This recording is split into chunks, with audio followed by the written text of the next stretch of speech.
I am so tired. Honestly. Dead ass. I cannot catch a freaking break. If you're wondering why the reaction video of, Summer Game Fest went down, it's because it got blocked. And no one told me the reason why. I didn't see it in my email at all. They didn't explain it to me.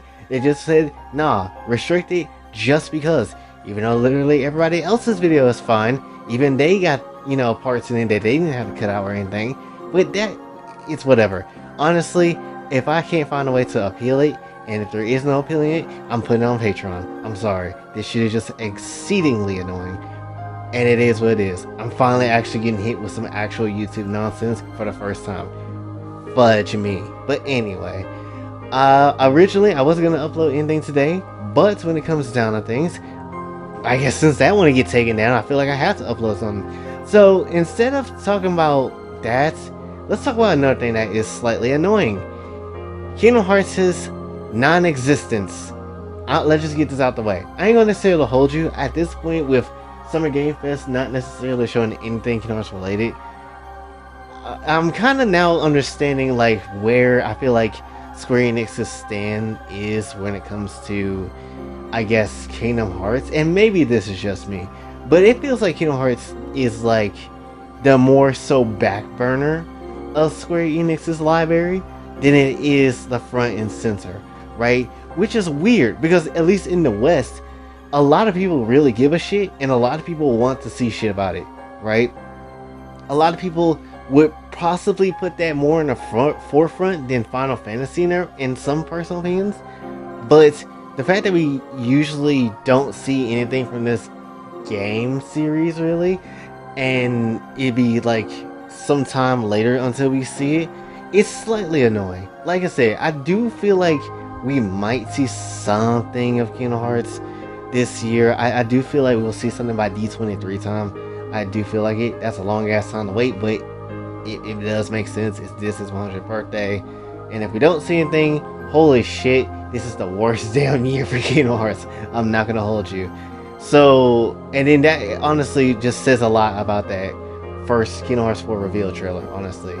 Which, let's be honest, they need to stop doing that shit. This is the one thing about Kingdom Hearts that honestly really sucks, and really just with Square Enix's titles all together that really just suck, is that they will show you a trailer for a game, and then they will not say shit or bring up any damn thing about it until maybe like a year and some change after, right? Like, if I feel like, and I know Max talked about this too, but like, I feel like if you tease a game, it should be like, it's coming out kind of quickly or it's coming out kind of soon, right? That's at least how I feel. Like, if you're gonna show off Kingdom Hearts 4, I feel like if you wanted to show it off, you should be able to be showing it off like the teaser trailer, then maybe like 3 months to maybe 2 months you show off maybe another trailer of the game or something like that, right? And then maybe you start showing off a little bit more until it gets to release, right? Honestly, I don't need a shit ton of trailers. I don't need a whole bunch of trailers, I don't need a whole bunch of trailers, but I would like to see something of the game that doesn't take 50 million years for a trailer in anticipation. I'm just gonna be very honest. I know making games take a long time. I know it's a lot of work. I know it, it does. It just is a lot of things that go into it. Obviously, in Kingdom Hearts and Final Fantasy and stuff like that, isn't like your run-of-the-mill typical ass game that you can just spam and make constantly, right? Because you gotta think of the different worlds, you gotta think of different environments, the different art styles and cell shadings and stuff like that. It's really ambitious, and it makes sense that you gotta wait for a little minute. However, if you're not ready to show off anything else out of the game, and you're not necessarily ready to show anything, outside that trailer, then don't show the trailer. I'd rather just not have gotten anything on the 20th of, Kingdom Hearts' anniversary, and then just, wait it until you actually had something, or you're about to get ready to show something else off. That way, I won't be sitting in the dark, which is, again, a thing that Square Enix do a lot. They like to sit their games and their material in the damn dark a lot of the damn time, and it's really annoying. It's like really annoying, honestly, because just like, when the hell else is like Final Fantasy 7 coming through? You can take you can honestly make a better guess for Final Fantasy than you possibly could for like Kingdom Hearts. Honestly, you don't know when Kingdom Hearts is gonna pop up, mainly probably because Disney is also involved in it too. But still, you don't know when that shit's gonna pop up. It could pop up at Summer Game Fest. You don't know. It could pop up at TGS. You could pop up at D23. You could pop up at the Game Awards. You really don't know. It's kind of weird. Like, you can take guesses, and sure, there's some events that pops up more often than not, and some that makes more sense than others. But still, who is to say that D23 this year, Kingdom Hearts isn't even gonna pop up? Like, it would make sense considering the fact that, you know, by that point, Final Fantasy 16 is out, and that's okay, and it's practically, you know, the marketing is practically done from that point, outside of maybe potential DLC that comes down the line. But when it comes down to things, at that point, you would think Kingdom Hearts would pop up, but who knows? It might not. We might not get anything of, you know, Kingdom Hearts this year, and that would be just a real deal shame for the people that actually just care for that game, you know, my ass included. So when it comes down to things, it just feels like Kingdom Hearts is like the back burner again of, you know, Square Enix's library of games, and which is crazy because really, I would say the only 3 games that Square Enix is mainly, well, maybe four, but mainly are known for would be Final Fantasy, Kingdom Hearts, and Dragon Quest. Maybe a little bit of Nier, but that's about it, honestly. Right? I don't necessarily think there's like any other game that I can think of that would be like, oh, that screams, you know, oh, something that Square Enix is known for, or something like that. I don't think there's many other games that can make me think, oh yeah, that's something that Square Enix is known for. Outside of maybe certain anime that exists, but even then, that's like a long stretch of an idea, and we're mainly focused on games. But still, it's just like, it's just not good to tease a game from this long and then not have anything else ready for it, honestly, right? And again, the reason why I was thinking, oh shit, we might get some Kingdom Hearts at Summer Game Fest is mainly because I was thinking, well, it's not Final Fantasy, because that doesn't make any kind of sense to show something off Final Fantasy again, and then it'll just have people just waiting on that game instead of 16. Possibly could take down some pre-orders and stuff like that, right? That's what I was thinking. Granted, Final Fantasy 7 did have a more concrete release date because we just had Magic in the freaking making, you know, which is annoying, but that's just literally how it was. And again, we don't even know.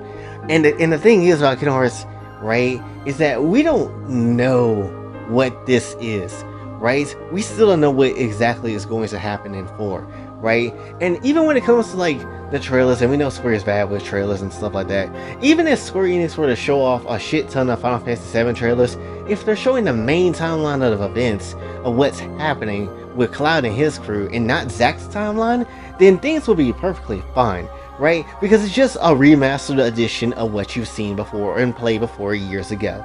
Quite literally, that is exactly what you're going to get, right? That is exactly what you're going to get. Kingdom Hearts, we can't have that because we don't know what the hell is happening. We don't even know what the party system is going to look like.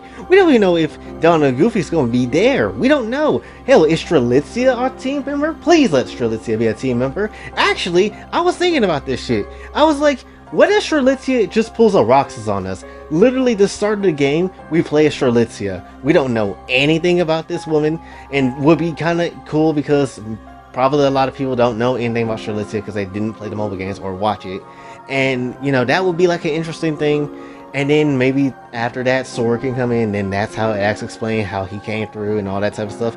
And that would be, you know, interesting, right? That would be a really dope-ass way to start up the game. At least to me, you know. Again, we don't know much or literally anything about what's going to happen in 4. So, you know, showing off things about that, it's like a risky thing, and you got to dip and dodge certain trailers. Maybe, especially if they're going to show a lot of stuff during the in-game stuff, which I hope they don't do this time. But, you know, 7, like I said, you don't have to worry about that, because the majority of the shit you've seen, you played that shit way back in the day in the 90s. So, there's not really much, you know, crazy things you gotta worry about. Unless they showed something like, you know, Marlene being like the second heir, like my theory was of some time ago when I made that video. Or like Cloud being Sephiroth 2 in Zack's timeline, which that's a theory I'm thinking that's basically what's going to happen. Cloud's going to be Sephiroth 2, because think about it, the timelines both have two of the same people. Why is there not two Sephiroths? So why don't you make Cloud like Sephiroth 2? That's what I'm thinking when it comes down to that, And then obviously, like I said, Aerith can be, dead in both timelines, but Marlene could actually be the second Aerith because that one weird cutscene in the remake. As long as you don't show nothing concerning that or something that we haven't seen before when it comes down to things, and maybe tease certain things that you just didn't see before, and that's new. That's something.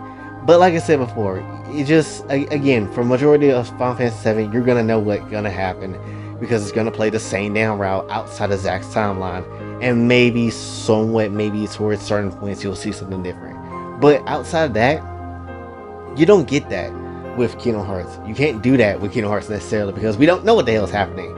But when it comes down to things, and hell, even when it comes to like Persona 3 Remake, because they're remaking the damn game, you can assume majority of the shit is going to play like the same thing. I highly doubt they're going to change one of the most popular games that, Atlas has made to change it to be something else. Granted, different company, game, and everything, but just throwing it out there. But point is, when it comes down to things, I'm just kind of tired of the waiting situation. I'm kind of tired of Square just going dead silent on the damn game, even though we know it's out there and just in development. But it just is annoying. Like, if they showed like maybe small updates of Sora doing maybe like certain new moves or something like that, that would be fine. Like something like what they did back when they early showed off Kingdom Hearts 3 back earlier, when they did that in the beginning, when they showed like, oh, he has guns now and he can shoot fireballs and shit, like, and have like a pirate ship. Like, you don't need to show anything extravagant, but small snippets like that would be fine. Showing something like that in a small snippet would be okay, once you've shown off like enough of, like, I would say Quadratum or something, you can have Sora just do stuff in Quadratum and then have small clips of that. You don't need to show anything major. That would be fine. That would be enough to make me, be like, oh shit, yeah, Sora doing something. What, Sora's working a job at McDonald's? That's dope as hell. What's this? Wendy's has a crossover. Wendy's throwing that ass back and Sora's using the Keyblade to stuff her. What? Anyway, point is, just saying, we need some Kingdom Hearts nonsense coming soon because damn, it's dry as hell. And that's really one of the only games I really care for. Outside of Lost Soul aside, maybe a little bit of Stellar Blade, Kingdom Hearts 4 is literally the only game I care for outside of anything else. But that's essentially all I really want to say for this one. Again, very frustrated that the reaction got taken down because that's some bitch shit. Thanks, YouTube. And also, when it comes down to things, if you haven't read the community post, please help me out because that's like a really important thing I don't want to necessarily deal with Tuesday at all. I will make an ASMR if someone actually is able to find a way to make that happen. I will do it. I don't want to, but I will do it. But hopefully you did enjoy. If you did, be sure to like, share, subscribe, hit the bell notification on your way out. Also follow me on the socials, any places on this channel, Patreon is available as well. And until then, it's your boy Jay, signing off. Have a blessed day.